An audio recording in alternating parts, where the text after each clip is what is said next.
Bienvenidos a esta última de esta tríada presentada esta semana de las conferencias de noticias de actualidad en relación con la profecía. Esta es la 435 y hoy vamos a hablar del Vaticano.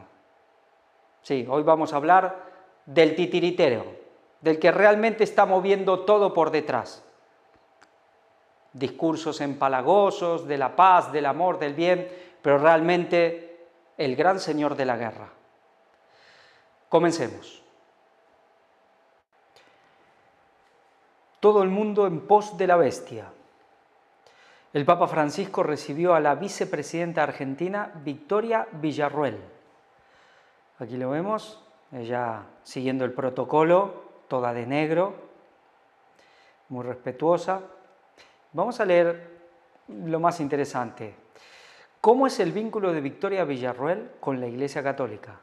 Victoria Villarruel es una católica practicante que ha participado en peregrinaciones al Santuario Nacional de Luján y ha compartido saludos en redes sociales durante la Pascua. Sí, la peregrinación principal es a Luján, es a la Virgen de Luján. En noviembre pasado, el sacerdote argentino Javier Olivera Rabasi comentó a Ciprensa que conoció personalmente a Villarruel, quien fue madrina de un bautismo en su capilla. Ella tiene una personalidad fuerte y decidida. Es hija de militares. Es católica, apostólica romana y practicante, relató el sacerdote, quien también mencionó que Villarruel asiste a la misa en el rito tradicional. En el rito tradicional. Pero, a ver, volvamos para atrás. Se los ve muy bien a los dos.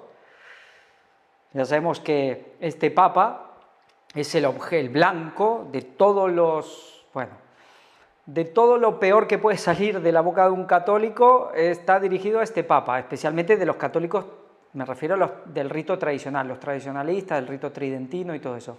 Y ella va ante el Papa y es del rito tradicional, pero parece que todo bien. Es decir, ahí ves cuando las cosas, hay cosas que dan que pensar. Dice, bueno, es pura política, ella es la vicepresidenta, tiene que ir. Puede no ir, puede no vestirse tan de negro, pero claro, siendo católica quedaría mal ella. Pero cuando llegamos a las cuestiones más altas, siempre pasa que todo se junta, que inclusive esas enemistades o esos conflictos, esas posiciones, arriba de todo parece que no son tales. Pero ya sabemos, el Papa encarna la posición más liberal de la Iglesia, en contra de los tradicionalistas, ese cisma tan, si se quiere, esperado o por lo menos profetizado en la Iglesia Católica. Villarruel se ha manifestado en contra del aborto, afirmando que defiende el derecho a la vida porque comienza en la concepción, no por motivos religiosos, sino por biología pura, según El País. En 2018 asistió a una misa por la vida en Luján y ha expresado su intención de derogar la ley del aborto, aunque ha señalado que actualmente la prioridad es la crisis económica. Veremos qué hacen, porque de estos que han venido, lo hemos visto en muchos países, que vienen y dicen que van a derogar la ley del aborto, que esto, que lo otro, después no pasa nada. Pero, bueno, a ver, en Estados Unidos al final, con los cambios en la Corte Suprema de Justicia terminó habiendo un cambio muy importante, donde se le quitaba, digamos, la autoridad al gobierno federal y se le devolvía a cada estado para que haga lo que quiera. El cambio vino, al final vino con Donald Trump, o por la influencia de Donald Trump. Vamos a ver qué pasa aquí. 2028.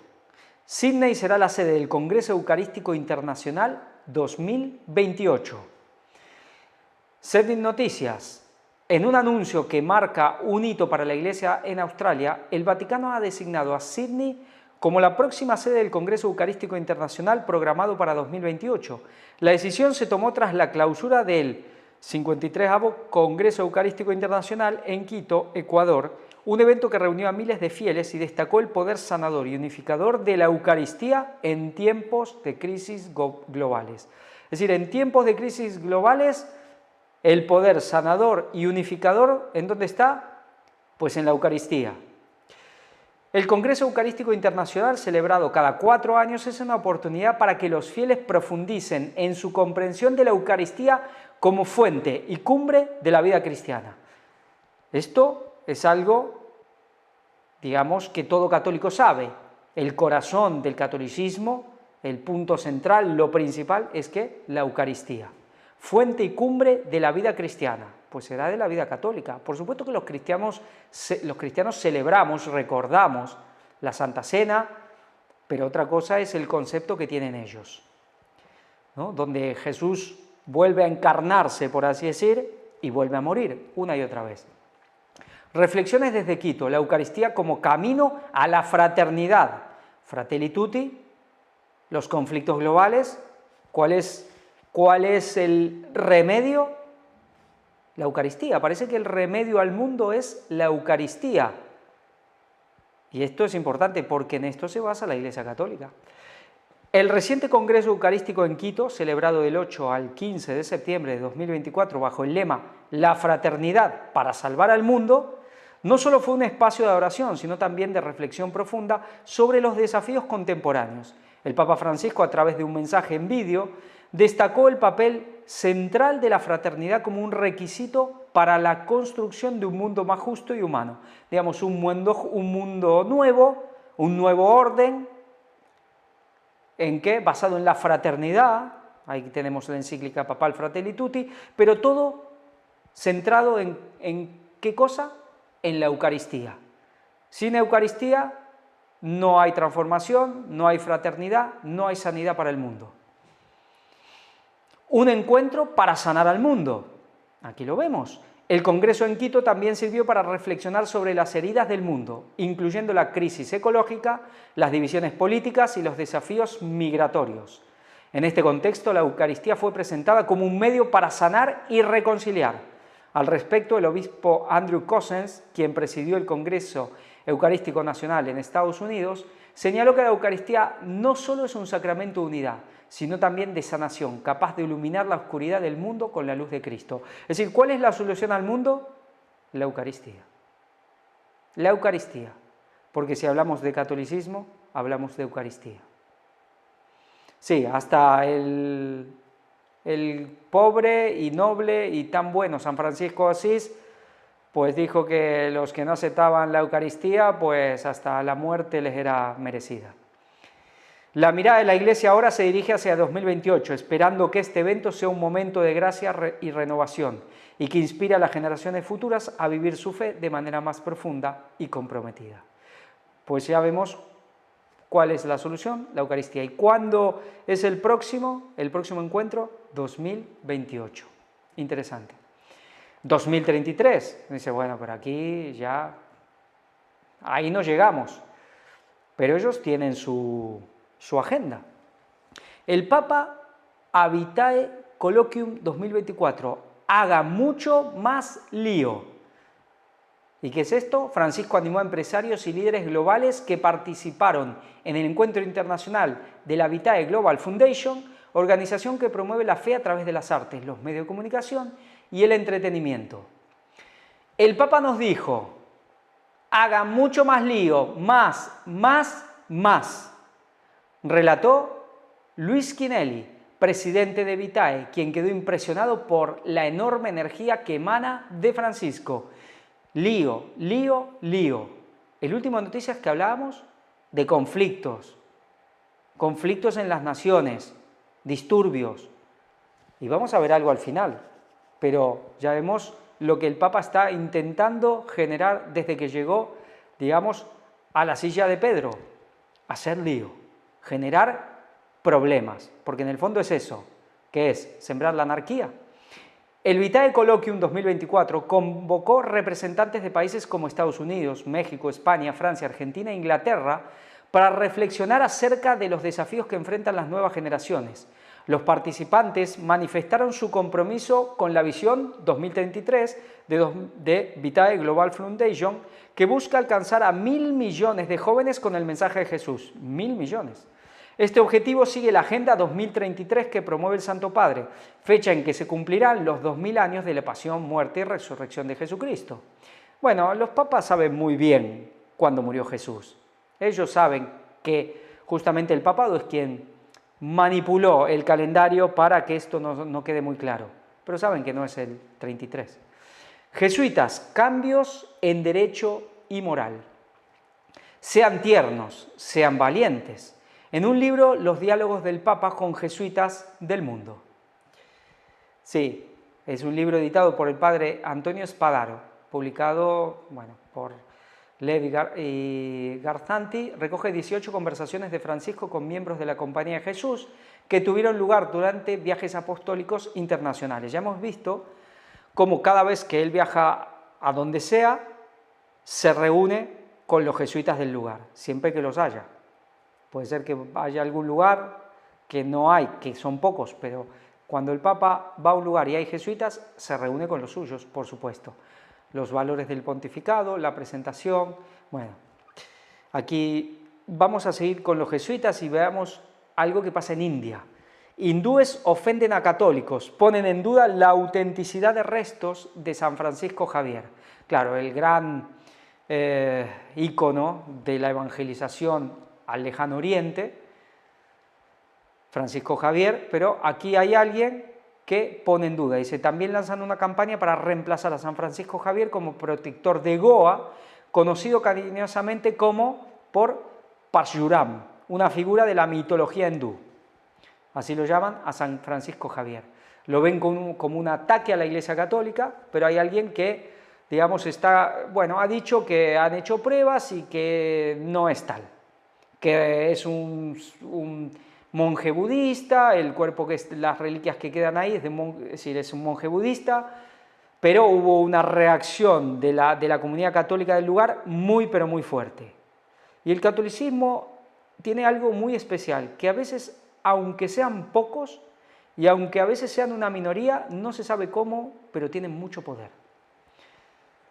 Hablan de la traición sagrada, que esto es un ataque no solo al catolicismo, sino a toda la gente del lugar, a la religión en sí. Bueno, la respuesta fue muy fuerte.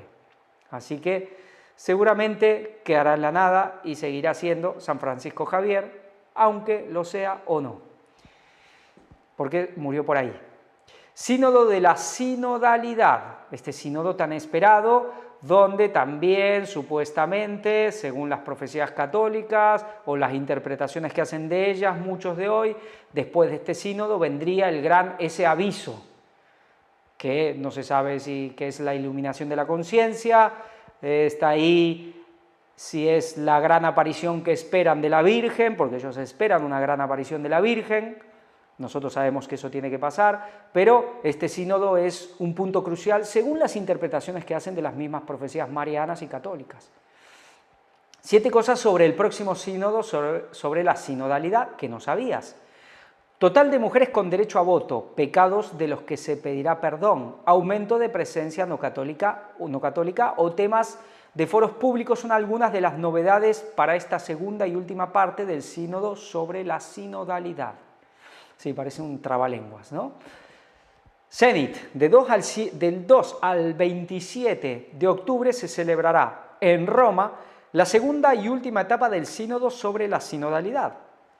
Se trata del evento eclesial más relevante a nivel mundial que el Papa Francisco ha querido para la Iglesia en torno a 3 ejes: comunión, participación y misión. Para esta segunda y última etapa del sínodo hay, sin embargo, algunas novedades. Una vigilia penitencial.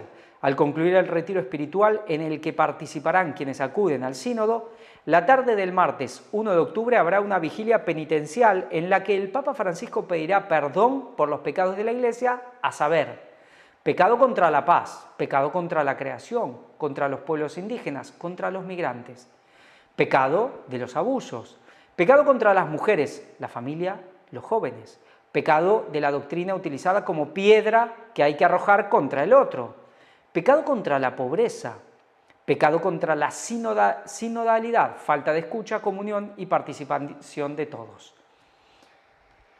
Segundo, claro, pero es muy etéreo, mira, pido perdón por esto y ya está.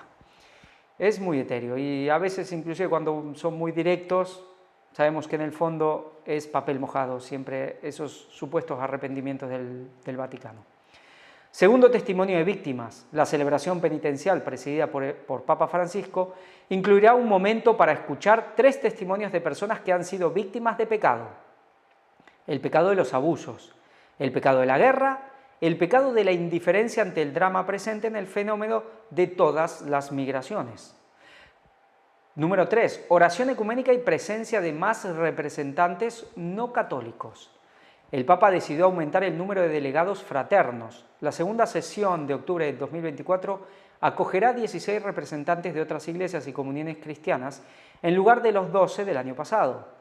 El 11 de octubre del 2024, de 19 a 20 horas, no lejos del aula del sínodo, en la Piazza dei Protomartiri, lugar donde según una tradición inmemorial fue martirizado el apóstol Pedro, se tendrá una vigilia ecuménica de oración. La fecha elegida es también particularmente simbólica, ya que marca el aniversario de la apertura del Concilio Vaticano II, que tuvo lugar el 11 de octubre de 1962.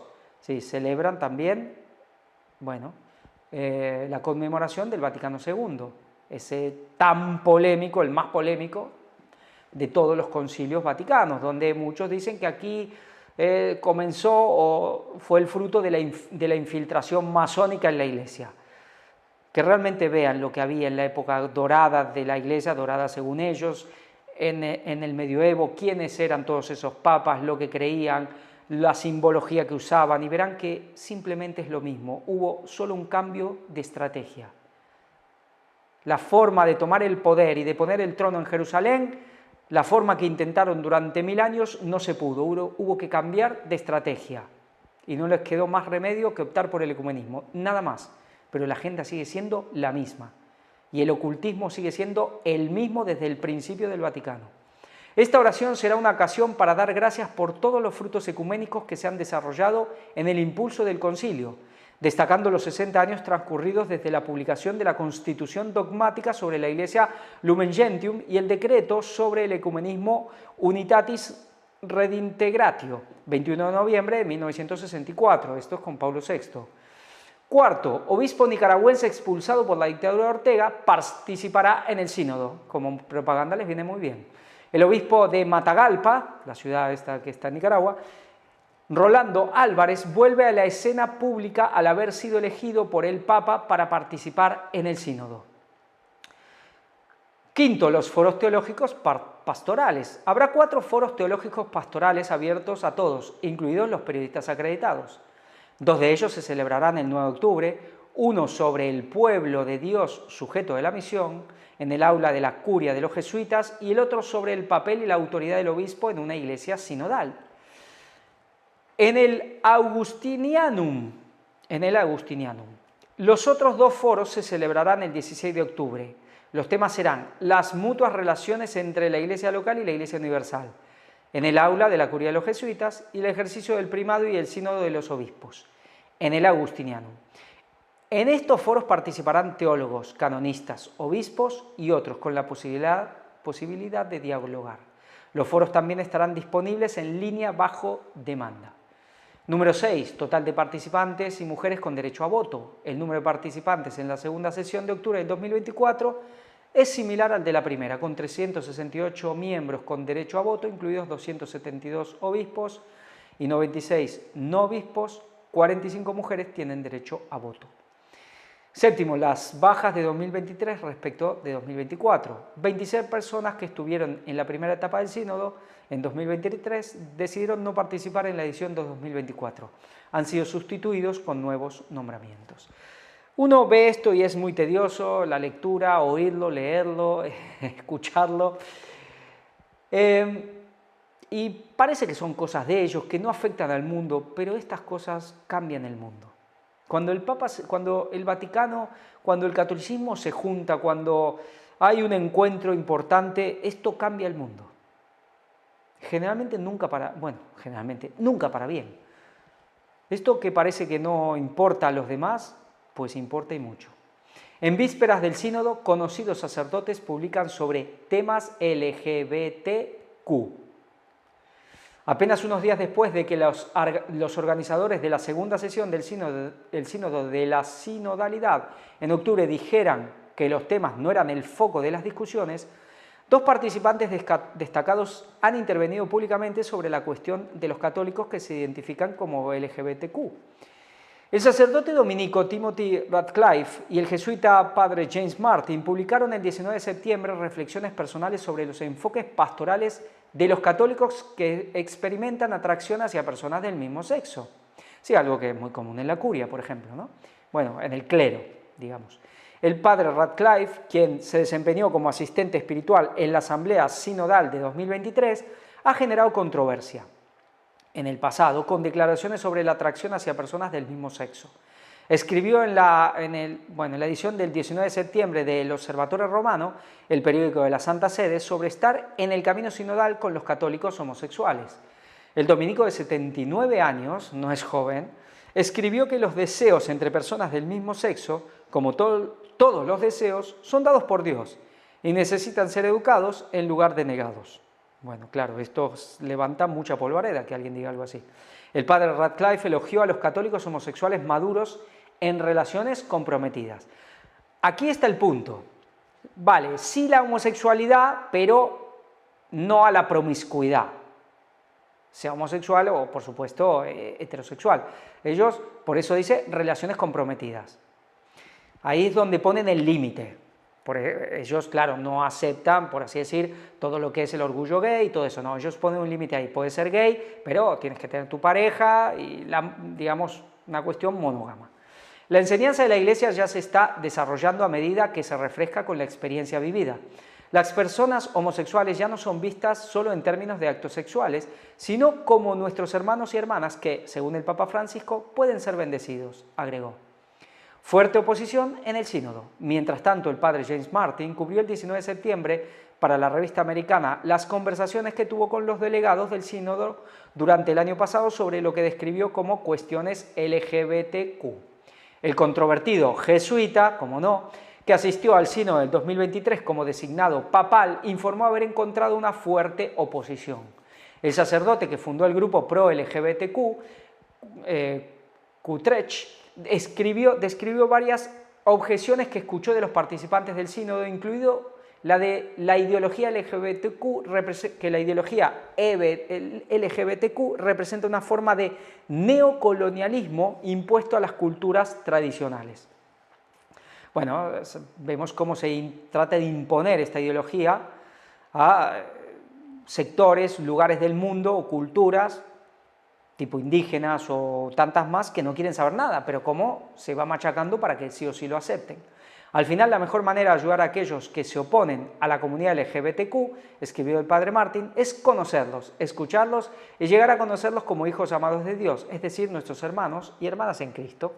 A lo largo de los años, sus críticos han acusado al padre Martin de rechazar la enseñanza católica sobre la pecaminosidad de los actos homosexuales, pero él ha insistido en que no rechaza la enseñanza de la Iglesia. La enseñanza constante de la Iglesia sobre la homosexualidad se describe en el Catecismo de la Iglesia Católica en sus numerales 2357 y 2358, que afirman que si bien las personas con tendencias homosexuales deben ser acogidas con respeto, compasión y delicadeza, los actos homosexuales son intrínsecamente desordenados y no pueden recibir aprobación en ningún caso. El Catecismo enfatiza aún más en su numeral 2359 que las personas que experimentan atracción hacia personas del mismo sexo están llamadas a la castidad y pueden acercarse a la perfección cristiana a través del autodominio, la oración y la gracia sacramental. Pues si solo le gustan los del mismo sexo, pues se tendrán que quedar solos. Apostolados como Courage International ofrecen apoyo espiritual y compañerismo para los católicos que buscan vivir de acuerdo con la enseñanza de la Iglesia sobre este tema. Courage adopta un enfoque basado en la castidad, ayudando a los miembros a crecer en santidad mientras abrazan la visión de la Iglesia sobre la sexualidad humana.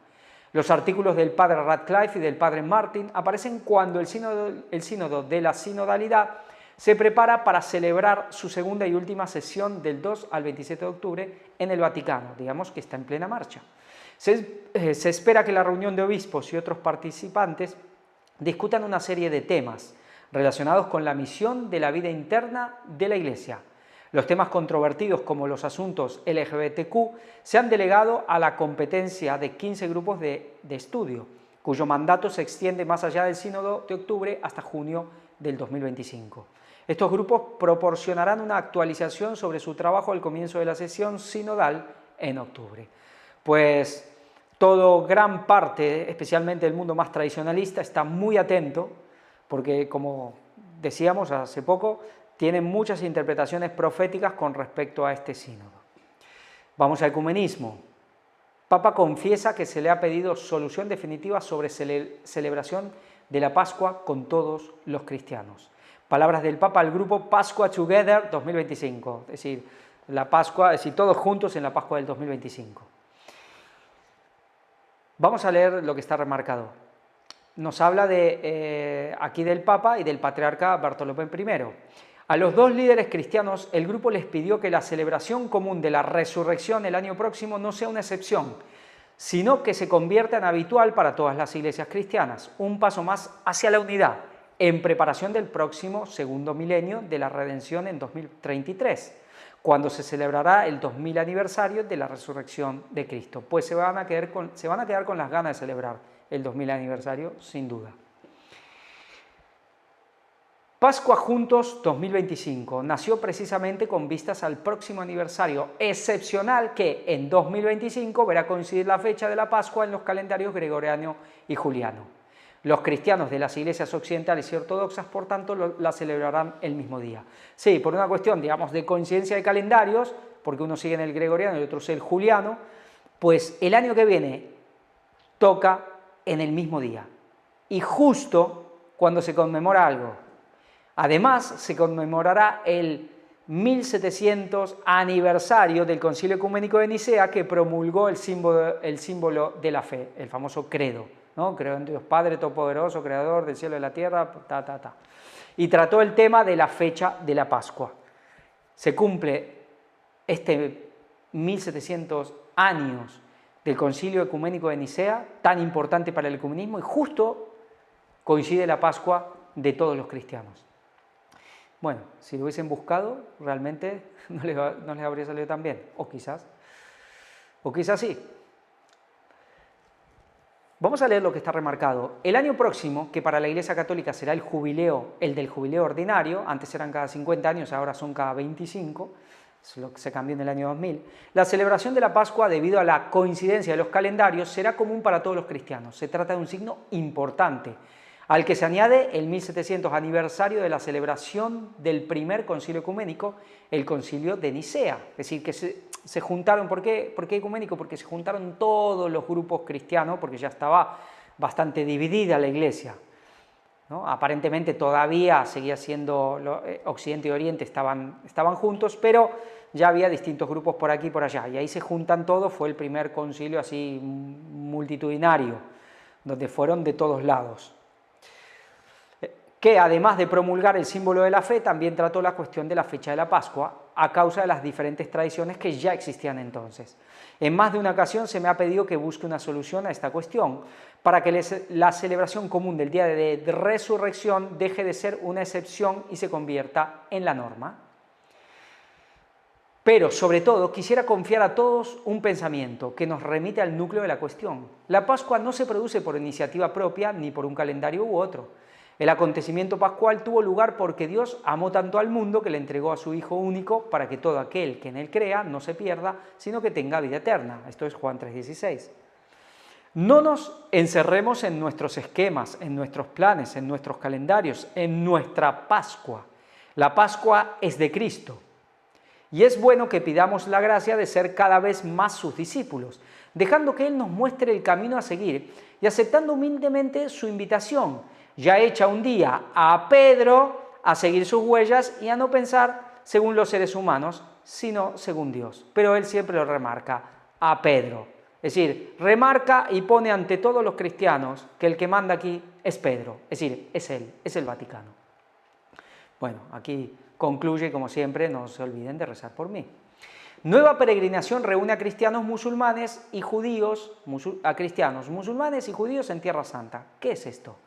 El 14 de septiembre se inauguró en Jerusalén una nueva peregrinación llamada Camino de los Peregrinos de la Esperanza. El evento marcó el 60 aniversario de la Maison Abraham, Casa Abraham, un lugar de acogida para peregrinos creada por Secours Catholique Caritas France. La Casa Abraham está situada en la cima de una colina en el corazón del barrio musulmán de Ras al-Amud, en Jerusalén Este. Desde allí la vista se extiende a lo largo de los muros de Jerusalén, abarcando las ciudades desde el monte Moria, el complejo del monte del templo, Al-Aqsa también, y por supuesto la cúpula de la roca, que es donde estaba el templo, hasta el monte Sión. Aquí, ¿qué hacen? Aprovechan el tema de Abraham para hacer una peregrinación juntos entre ¿quién? Judíos, cristianos y musulmanes, todos hijos de Abraham.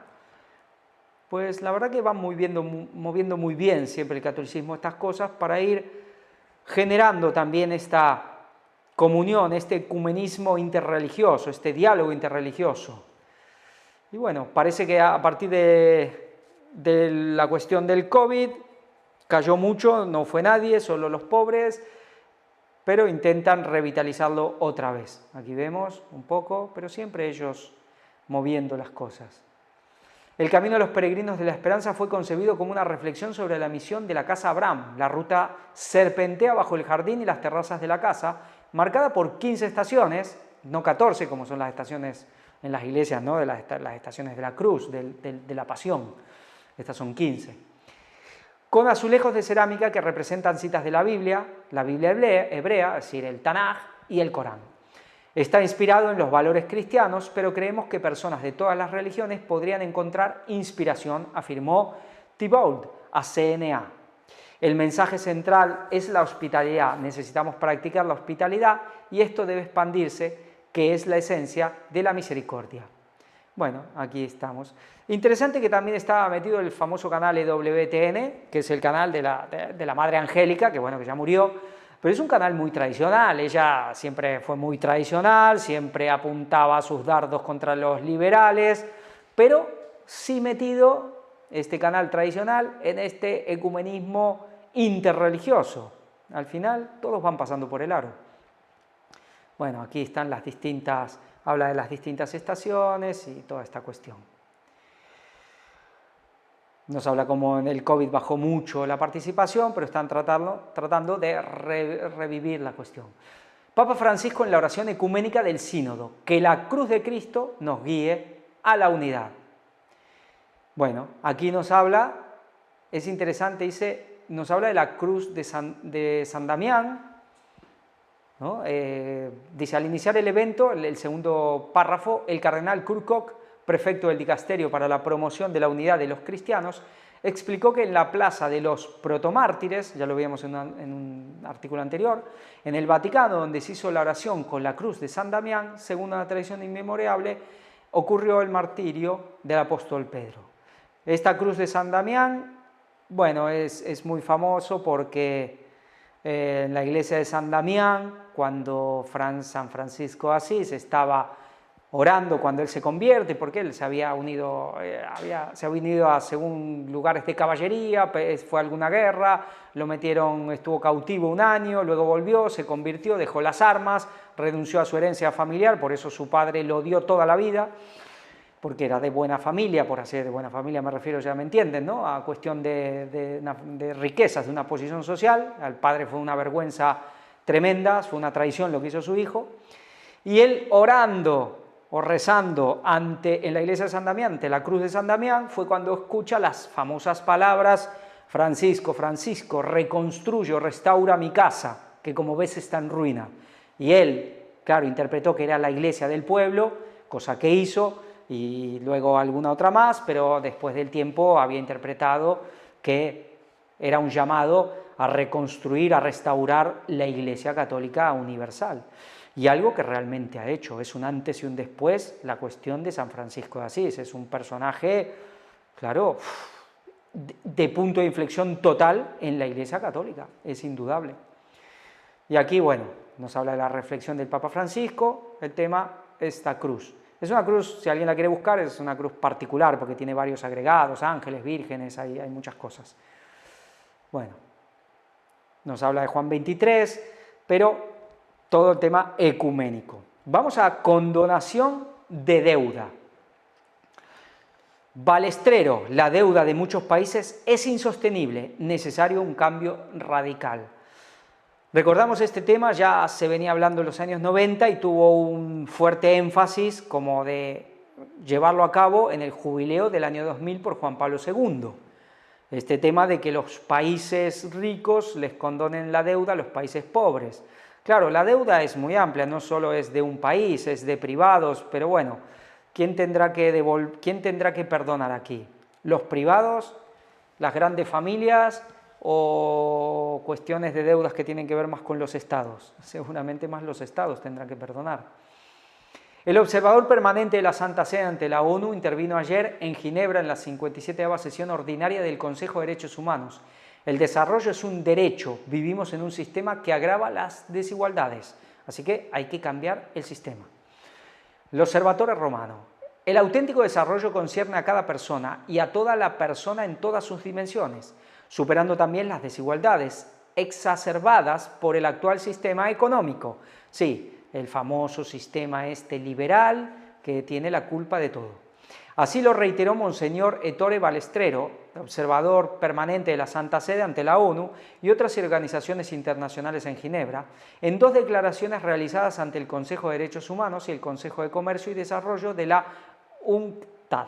Bueno, el derecho al desarrollo está enraizado en la interrelación de todos los derechos humanos.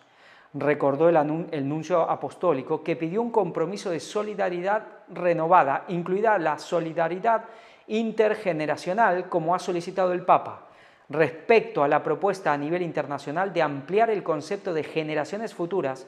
Se reiteró que solo la persona humana, creada a imagen y semejanza de Dios, pero creen en la evolución, eso sí, tiene una dignidad absoluta e inviolable.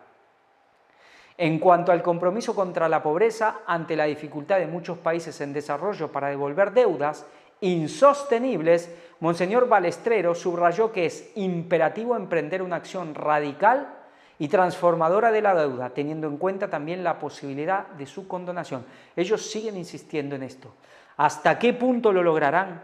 No lo sabemos. ¿Podrán hacer que inclusive las deudas que tienen los particulares sean condonadas? No lo sabemos. Pero todo tendrá un precio, no será gratis, no será gratis. Y las naciones que se van beneficiadas, pues no les saldrá muy caro, les saldrá peor que la deuda que ya tienen. Justicia social. El Papa, movimientos populares, ninguna persona sin esperanza, ninguna. El tema de la esperanza es central en el papado, digamos, el reinado del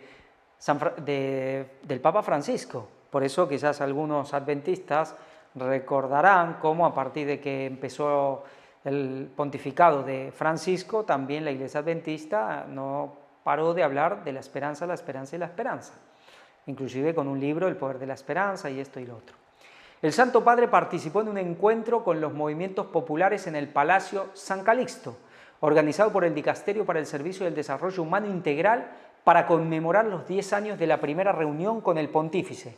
Les anima a luchar contra la injusticia social, les insta a dar voz a los pobres de los que todos dependemos y plantea la propuesta de un salario básico universal y también más impuestos para los multimillonarios. Bueno, esto del salario básico universal ya lo sabemos, esto de los impuestos a los millonarios sabemos que después los paga la clase media, siempre lo mismo.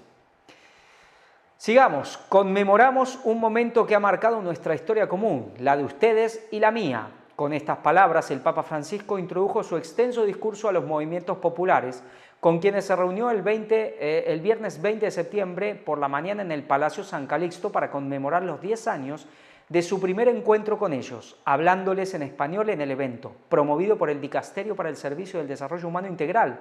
Evocó la plantación de la bandera de tierra, techo, trabajo. Claro, las 3T, muy franciscano, que son derechos sagrados.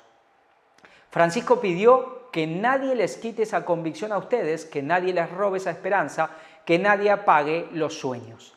También definió la misión de los movimientos como trascendente, pues si el pueblo pobre no se resigna, el pueblo se organiza, persevera en la construcción comunitaria cotidiana y a la vez lucha contra las estructuras de injusticia social. Más tarde, más temprano, las cosas cambiarán para bien. Esto es mucho de teología de la liberación. La teología de la liberación planteaba, es algo, bueno, surge de un franciscano, pero esto es muy jesuita, pasa que los franciscanos siempre están ahí a mano para usarlas en su tiempo los dominicos, luego los jesuitas, siempre están ahí como un pegamento, siempre están ahí donde está el poder. Y se planteó digamos, la lucha contra lo que le llamaban las estructuras de pecado, todas estas estructuras de injusticia social. Esto es totalmente teología de la liberación. La teología no para los pobres, sino de los pobres, a partir de los pobres. ¿Cómo ven? Nada de ideología aquí, no, seguro. El pueblo remarcó el Santo Padre de manera espontánea, apartándose del texto preparado para la ocasión. Y con la teología de la liberación vinieron cuantas revoluciones en el mundo, especialmente en Latinoamérica, años 50, 60, 70. Vaya la sangría que trajo la teología de la liberación. Los movimientos, como describió el Santo Padre, salieron de la pasividad y el pesimismo. En tal sentido, los animó a no dejarse abatir por el dolor ni por la resignación. Tampoco trazan planes en el aire. Una de las cosas que me gusta es que no escriben documentos ideológicos. No se la pasan de conferencia en conferencia, es decir, que van paso a paso sobre la tierra firme de lo concreto. Trabajan cuerpo a cuerpo, persona a persona, añadió. Todos estos movimientos, lo que llamaban las comunidades de base, todo esto que han movido los jesuitas durante el siglo XX especialmente. La opción preferencial por los pobres. Los movimientos populares suelen protestar, algo que al Papa le parece muy bien, pero más bien le parecen las innumerables obras que realizan, incluso desde la más absoluta precariedad de los medios, a veces sin ninguna ayuda del Estado y otras perseguidos. Por ello repitió su convicción de que la acción comunitaria de los pobres depende no solo de su propio futuro, sino tal vez el de toda la humanidad. Es decir, mover las clases populares, eso nos recuerda, hubo un par de, ya hablamos de política, en principios del siglo pasado, la posguerra, luego de la Primera Guerra Mundial, surgieron unos regímenes que movieron a los movimientos populares. Hablamos del fascismo en Italia, hablamos del nacionalsocialismo, el comunismo también de alguna manera, pero en Argentina estuvo el peronismo, que era también muy de corte fascista, gran admirador de Mussolini, era el general Perón. Y no solo ellos, luego esa tercera fuerza que le llamaban también, del capitalismo y el comunismo, esa tercera fuerza que tuvo a muchos dictadores de América Latina, los años 60, los años 70, el franquismo de alguna manera, movimiento, es decir, utilizando los movimientos populares como algo para ayudar a toda la humanidad. Recordemos inclusive que también utilizan y utilizarán los sindicatos. La inequidad es la raíz de los males sociales. Siguen con todo esto. Francisco aboga por políticas buenas, racionales y equitativas. Las riquezas son para compartir. Como siempre se dice, por eso ahora el Vaticano va a repartir todas sus riquezas. La justicia social es inseparable de la compasión. El tema de justicia social es el lema, es la doctrina social de la Iglesia Católica y es lo que se tiene que imponer en el mundo. Es un capitalismo inclusivo, bueno, tiene muchos, la economía de Francisco, ya, pero no será ni capitalismo ni comunismo, será una mezcla. La cultura del ganador y la cultura del descarte. Claro, hay que evitar eso, ¿no? Ayudar a levantarse, si se elimina el amor, perdemos el rumbo. Ayuden a los políticos para que no se entreguen a los cocodrilos. Otra vez vuelvo a hablar de estos cocodrilos. Son como los lobos, de alguna manera. Atacar las causas estructurales de los problemas. Buscar un equilibrio en la utilización de la tecnología. Creadores de procesos y más y más.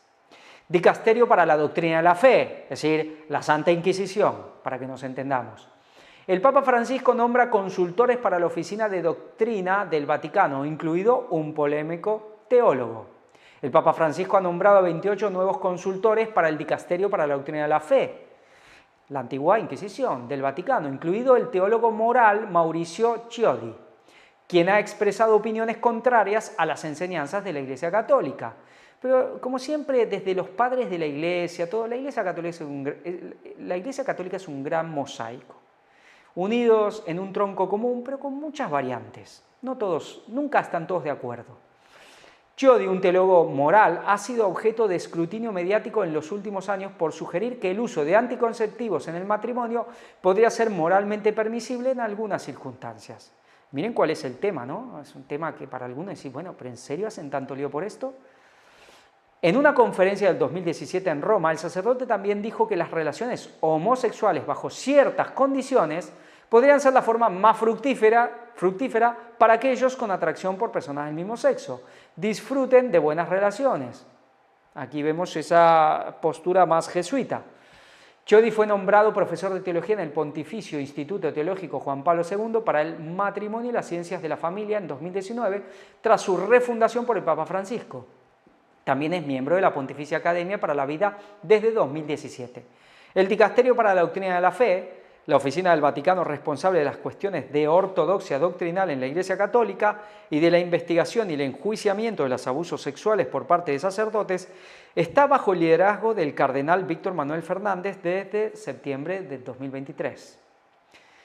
Pues y aquí siempre polémicas, pero van puliendo, generando cosas, algunos tiran demasiado a un extremo, entonces luego se llega a una síntesis y así el Vaticano va marcando el rumbo que le interesa. Aquí vemos todos los que han participado y todo esto. Ahora vamos al tema de Ucrania.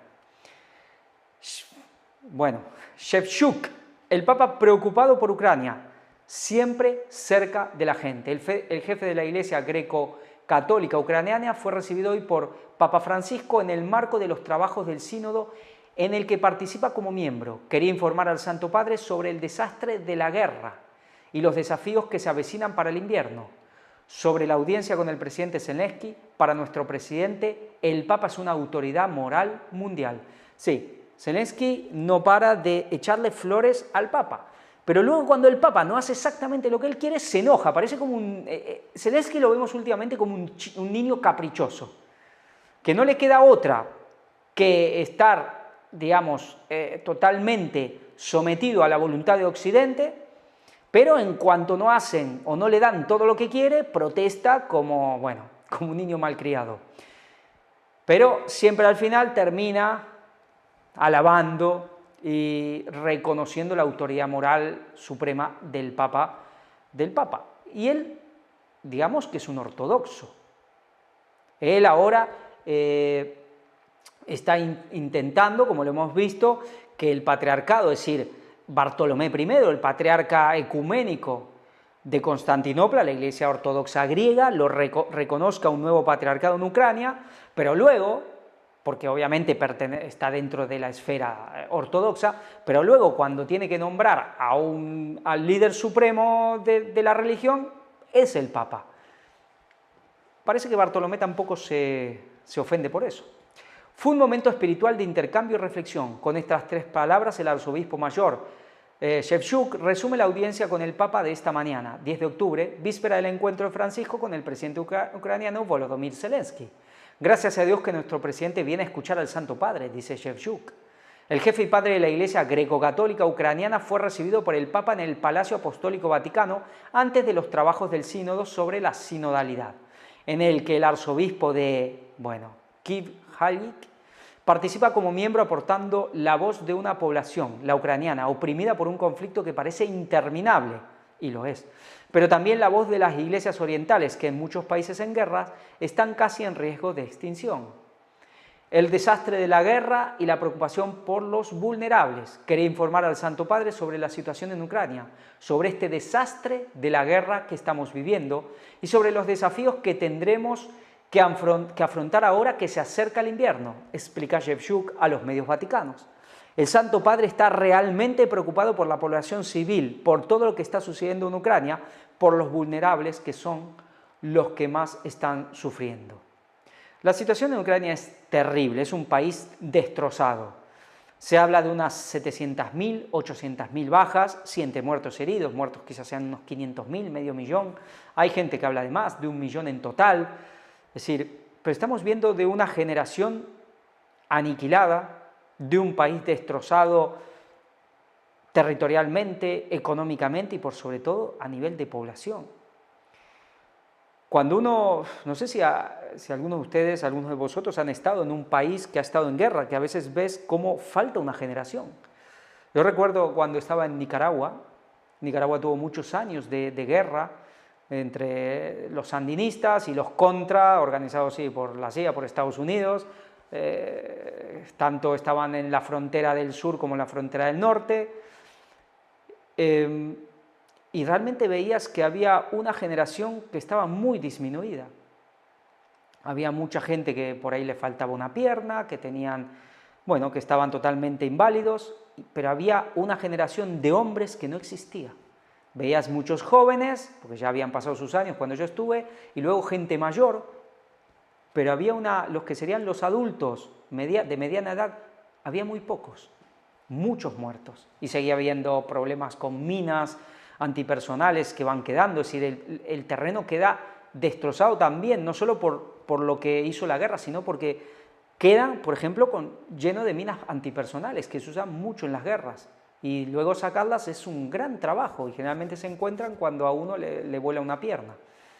Es terrible, y lo que ha pasado en Ucrania es de una manera diferente a lo que está pasando en Gaza, pero es también casi aniquilar una población. Y todo por, bueno, los intereses de poder de ciertas élites, élites religiosas, élites políticas y élites económicas. Los resultados del sínodo de los obispos ucranianos. Dice, el obispo mayor explicó también que había informado al Papa Francisco sobre la vida de la Iglesia ucraniana en estas circunstancias y sobre el sínodo de obispos celebrado el pasado mes de julio sobre el tema central de la evangelización. Esta es la Iglesia greco-latina. Es decir, cómo evangelizar, cómo anunciar la palabra de Dios, que es siempre una palabra de esperanza para un pueblo desesperado. Le entregué el fruto del trabajo sinodal, que es una carta pastoral escrita por nosotros sobre la guerra y la paz justa. Es nuestra reflexión sobre la situación actual en Ucrania. Agradecimiento por el heroico servicio de la Iglesia. El Papa Francisco relató el prelado, también me dio las gracias por el heroico servicio de nuestra Iglesia, de nuestros obispos y sacerdotes, y me aseguró sus oraciones y bendiciones. Esta es una parte de la Iglesia que tiene que ver con la Iglesia católica. Como en otras ocasiones en el pasado, Shevchuk también quiso expresar su gratitud al Papa por sus numerosas intervenciones y por haberse acordado siempre de la atormentada Ucrania, así como por la liberación de nuestros dos sacerdotes redentoristas. Uno se pregunta, ¿este hombre sabrá cuánto ha tenido que ver el Papa, el Vaticano en esta guerra? ¿Lo sabrá? Quizás sí, quizás no. Por esta mediación que el Papa personalmente y la Santa Sede hicieron en favor de nuestro pueblo, de estos sacerdotes, también para aliviar el sufrimiento de los prisioneros.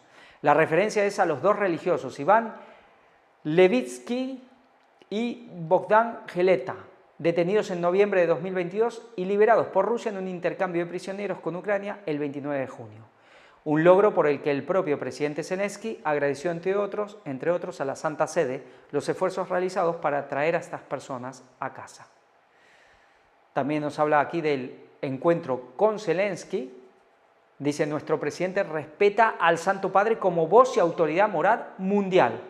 Comenta el arzobispo Shevchuk. Compartir los dolores de Ucrania, contar con el apoyo del Papa y de la Santa Sede para nuestro país y nuestro atormentado pueblo es vital para nosotros. Gracias a Dios que nuestro presidente viene a escuchar al Santo Padre. Sí, ya fue, ya lo vimos, el 11. Después nos habla un llamamiento a la solidaridad. Dice, pedimos vuestra solidaridad y vuestra oración. Casi 6 millones de ucranianos vivirán este invierno en una situación de emergencia alimentaria.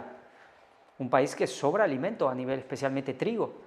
Es necesario alimentar a los hambrientos, también añadió el prelado. Debemos ofrecer nuestro calor, nuestra atención a las personas que sufrirán el frío. Recen por Ucrania, confiamos en vuestra solidaridad. Sí, el amarillo de la bandera ucraniana tiene que ver con el trigo, de los máximos productores de cereales del mundo, pero les puede venir el hambre porque la guerra es la guerra. Y aquí lo vemos al tal Shevchuk, principal de la Iglesia greco-latina, que es católica, en Ucrania. Estados Unidos y Latinoamérica. encuesta muestra caída en el apoyo de los católicos de Latinoamérica y Estados Unidos a las enseñanzas de la Iglesia. Habíamos visto en la última sobre la caída, enfatizaba en el tema de Argentina, pero vemos que en Latinoamérica, en América, hay caída en el apoyo de los católicos, ¿no?, a las enseñanzas de la Iglesia, también a la imagen del Papa. Bueno, algo tiene que pasar, algún cambio tendrá que haber. Y sabemos que últimamente ya pasa con las monarquías, pasa en el papado, pasa con la misma jefatura de los jesuitas. En el momento que quizás es conveniente hacer un cambio de liderazgo, se hace. Veremos qué pasa con este papa, si llega hasta el fin de sus días como papa o en el momento renuncia. Ya veremos. Una encuesta publicada por el Pew Research Center muestra una caída en el apoyo de los católicos de Latinoamérica y Estados Unidos a las enseñanzas de la Iglesia Católica en temas como el sacerdocio y la anticoncepción, a la vez que hay un desgaste en la popularidad del Papa Francisco. El tema de la anticoncepción y el tema del sacerdocio. Por un lado, la cuestión muchas veces de que los sacerdotes sea obligatorio que sean célibes y luego las cosas que pasan, y también entra a veces el tema del sacerdocio femenino. Bueno, aquí nos habla de los resultados del estudio, para el que interesan las estadísticas, pero vemos que la enseñanza de la Iglesia y la popularidad del Papa están en caída, especialmente en América, ¿no? Nos habla del tema de las enseñanzas del catolicismo. Por ejemplo, dice, los resultados de la encuesta reflejan un distanciamiento con varias de las enseñanzas de la Iglesia Católica, como es el caso del orden sacerdotal como un sacramento reservado para el hombre bautizado, ¿no? Dice, en ese sentido, el Código de Derecho Canónico advierte que la mujer que reciba este sacramento y quien la ordene incurren en excomunión, es decir, cuyo levantamiento está reservado a la Santa Sede, es decir, no se puede ordenar a una mujer al sacerdocio. Esto es lo que veíamos del sacerdocio. Y luego nos habla también del matrimonio de los sacerdotes, ¿no? Esta cuestión que, por ejemplo, la Iglesia Ortodoxa es diferente. La Iglesia Ortodoxa, el presbítero, el sacerdote común, el cura común, puede tener familia, generalmente lo tienes, y solo el celibato está reservado para los obispos, y los obispos deben ser célibes. Entonces, si tú ya quieres una posición, ser obispo, la posición más alta, pues ahí sí tienes que optar por el celibato. Pero si solo quieres ser sacerdote, puedes estar casado y tener familia. Bueno, aquí nos habla otra vez de la homosexualidad y todo esto. Luego nos habla de lo del Papa Francisco, que ha ido cayendo su popularidad. Vamos con apostasía omega. ¿Y esto qué es? Si hablamos de apostasía omega, ¿hablamos de qué? Adventism and Catholicism in a Changing World. Adventismo y catolicismo en un mundo cambiante. Puede haber otra manera, y nos habla de, aquí, reuniones, ¿de qué?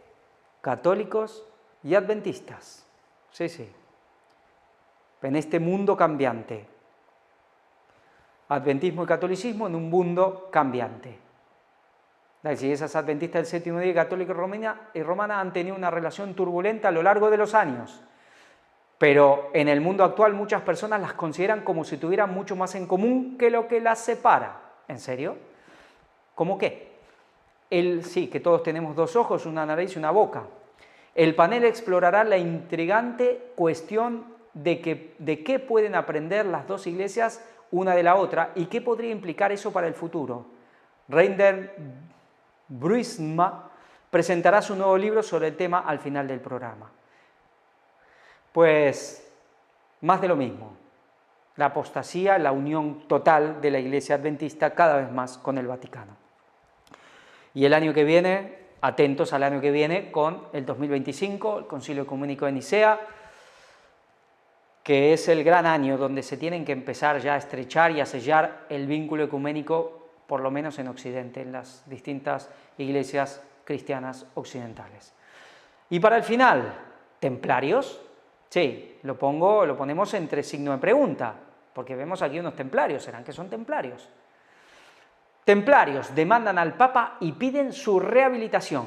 Exigen que los ingresos de la colecta en las parroquias durante el día de San Bernardo sean destinados a ellos. Le están pidiendo dinero. Sí, el Papa dirá, sí, esperen, siéntense que ahora le enviamos. Y que el Vaticano les entregue los archivos relacionados con la orden. En su lista de exigencias, además, figura la devolución de la emblemática iglesia de la Veracruz en Segovia, una historia de edificación asociada con los templarios medievales. Dice una vez más, la Asociación Orden Soberana del Temple de Cristo, quienes se autodeterminan como los templarios actuales, ha presentado una demanda de conciliación contra el Papa Francisco, sumando así su tercera acción legal en menos de 2 años. Este grupo, que se identifica como los herederos de la legendaria Orden de los Templarios, busca la rehabilitación formal de su orden, suspendida en 1312 por el Papa Clemente V, y exige compensaciones por los perjuicios sufridos. Sí, les piden tierras, compensaciones, ya lo que vimos, ya no es la primera vez. En el año, más o menos en el año 81, 82, el papado hizo una especie de investigación de toda la cantidad de grupos que se autodenominaban templarios, que eran los herederos. Encontraron más de 400 grupos, órdenes. Todos aparentemente, históricamente, muy difícil conectar cualquiera de estas órdenes con los originales templarios. Que puede haber alguien que ha quedado de un histórico caballero y que ha tenido su hijo y el hijo de su hijo y a lo mejor esté en una de estas órdenes, puede ser. Pero nosotros ya hemos mostrado qué pasó con los templarios. Hablemos de hoy masonería y hablemos de jesuitas principalmente. Todo esto, inclusive se habla de que esta orden fue fundada en el 81. Bueno, hay cantidad y cantidad y cantidad y cantidad. Los que realmente son los sucesores nunca te lo dicen, pero estos que dicen que son los sucesores, pues difícil probarlo. ¿Que el Vaticano le vaya a dar esto? Bueno, ya veremos. Reclamaciones, compensaciones, quieren privilegios, sí, quieren ser una orden, además, tipo como los jesuitas, que solo dependen del Papa, que no dependen, digamos, del obispo del lugar, de ningún prelado, solo directo responden al Papa. Bueno, difícil que se dé todo esto, ya vienen de años pidiendo estas cosas. Muy prolongado, desde el 2005. Bueno, vamos a terminar ya con estas conferencias de noticias, esta tirada de 3 que hemos hecho. Y como siempre, con una cita de Ellen White, del libro De la ciudad al campo.